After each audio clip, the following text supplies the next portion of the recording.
花式艺廊来看台湾过去有福摩萨之称。导演周瑞元想要还原到150年前台湾这片土地发生的故事，就以美国商船罗美号的事件来作为时代的背景，推出着历史剧《咖喱花》，后个月就要正式来拍片。 半身浸伫溪水内，这是演员温晶玲最新的作品《咖喱花》前导影片。伊饰演一位客家我原住民的爱诺哥，以1867年罗美号事件为时代背景，带领观众感受当时各个势力伫台湾的角力以及在地族群冲突。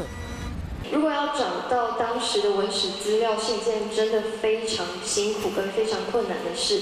就那个真的是找各种蛛丝马迹，让大家开始。 去寻找那个母亲的面容，就是台湾这块土地。周瑞元希望透过咖喱花，让台湾人更加了解过去历史。不过，伊嘛讲，一个5500万的预算要拍好几部片，实在是真困难。在20年前，我就想要做了哈。